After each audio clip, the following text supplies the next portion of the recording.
Hey guys, greetings from Kilmartin Glen. I made it down from Oban yesterday to visit one of the most important historically sites here in Scotland, medieval Scotland, to the history that dates back right to the 500 AD, and it's this rock here. It's called Dunadd Fort, and it raises up from the River Ad Basin, which is the flat plains here, and it's in the Kilmartin. It's on the south side of the Kilmartin Glen, and Oban is that way, and Kilmartin is that village down there where I'm staying on a lovely vegan B&B called the King's Reach. And I highly recommend it. It's a wonderful place. The owners are fantastic. So I'm staying there while I'm up here to visit Dunadd Fort. Now I'll tell you a little bit about the area. Now this area was occupied about 2,000 years ago. The fortress there is where the kings of Dunadd, I think I'm saying that right, Dunadd, which was the most powerful kingdom here in this region of Scotland. And the significance of it is because this is where is it? This rock here, this hill here, was where all the kings of Dunadd kingdom were inaugurated or anointed. So the path you can take up to the summit is in the footsteps of kings. And I'll tell you a little bit more about the legend of King Arthur and how the kings were inaugurated when we get to the top, which hopefully won't be too long. But this is the area, and it's got the most significant history from the Neolithic and Bronze Age era. And like I said, the kings of 500 to 800 AD would have, or are said to be in historical documents, to be inaugurated on top of this great hill here. So it's pretty exciting to be here because this is one of the most important landmarks in historical Scotland, in medieval Scotland, if you are into that and you follow that. But I just love all the legends and tales of Scotland, so I had to come here and climb the hill itself. But it's said to have amazing panoramic views from the top, and it's free to come here as well. It's in between Oban and Kilmartin. No, Kilmartin's there. It's Kilmickle Glacier, which is a little bit down there, and this is the surrounding view. I mean, isn't it fabulous? I got here on a bicycle. A nice man from the village I'm staying in and lent me his bicycle, so Nessie and I have come down to check out Dunadd Fort and the legend of King Arthur, one of the great kings of Scotland, Dunadd. Now in the 9th century, I believe it was the 9th century, Dunadd, which was the region here, if I'm saying that right, and Pickrich, I think it was called, Pickrich. These were the two kingdoms that merged to become Alba, which is now the name of Scotland. So originally, back to its roots, Scotland was called Alba because it combined both. And at that point, the capital moved east to where Edinburgh is now, and Dunadd Fort ceased to be any power in this region. But once upon a time, it was where the most powerful political movements and even wars were said to go on in this area. Hopefully you can hear me, it's got a bit windy. So we're going to head on up to Dunadd Fort and I'll meet you at the top. See you later. Hey guys, do you know the legend of King Arthur? What about you guys? Horsies! Hello! Do you know the legend of King Arthur? No? You're so beautiful though. Hello horsies! That's where we're going. Don't you just love exploring? I love it, I love it. I love horses as well. There's a beautiful little white one there. But that's where we're going. Over that way. This way. Which way? That way. To Dunadd Fort. In the footsteps of kings. Hello! Beautiful horse. Look at that lovely Scottish horse right there.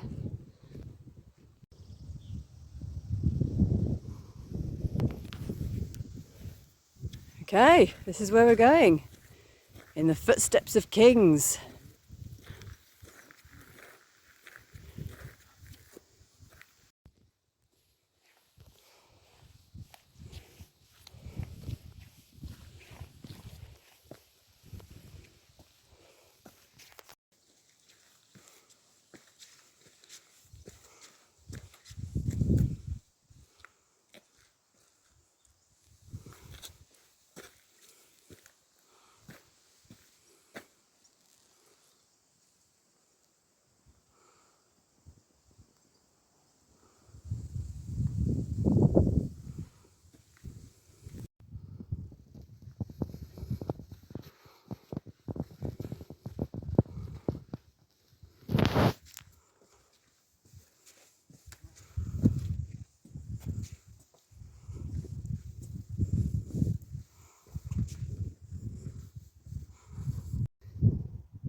Hi guys, do you know about the legend of King Arthur?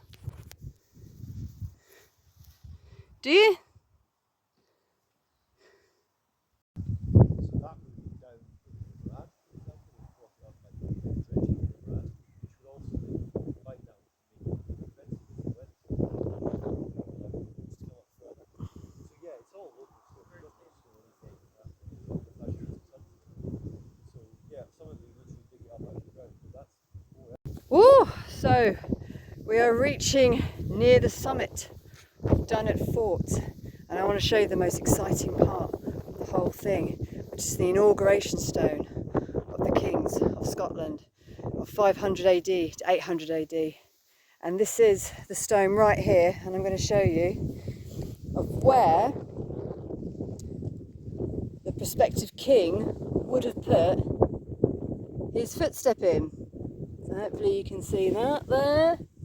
There's it, there it is. That is a footstep. Let me see if I can put my footstep in there. There we go. Pretty much a size 6.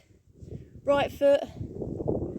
Now, what's interesting about the history of this inauguration stone is that what would happen is that the Scots people of the, well, back then, in that time, they were called the Kingdom of Dalrata.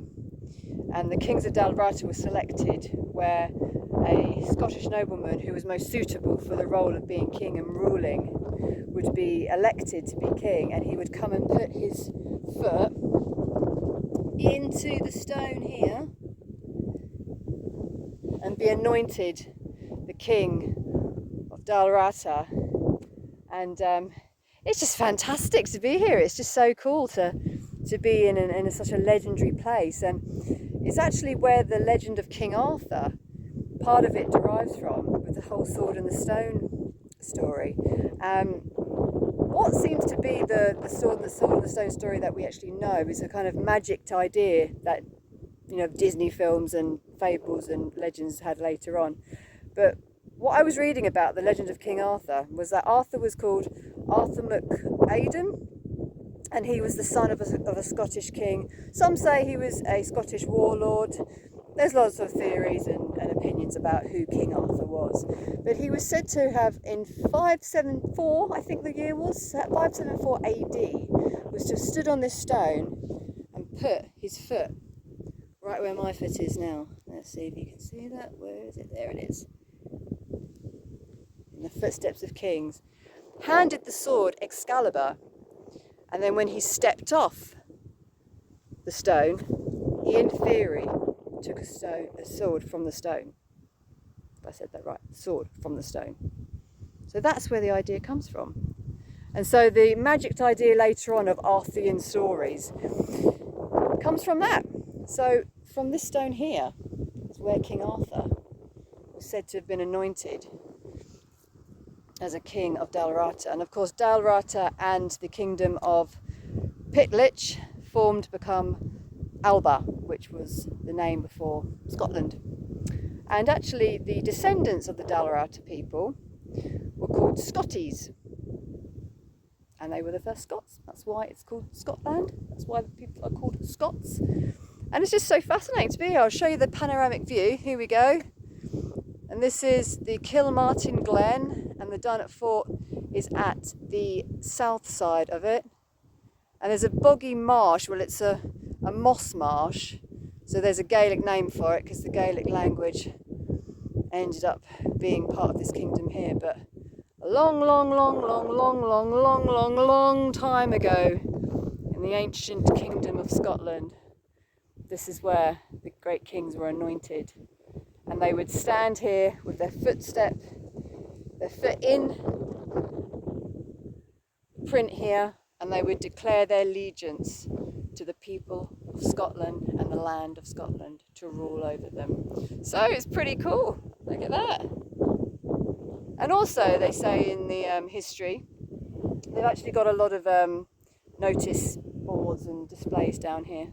Also black sheep, can you see them? Black sheep, black sheep. They also said that the stone would recognise who the rightful king was. And I was actually eavesdropping on a tour guide who was dressed very appropriately as a Highlander, all in his tartans and everything and tweed. And I was overhearing him saying that the stone would actually make the rightful king scream. So then they would know that he would be ordained to rule amongst Scottish lands and Scottish people.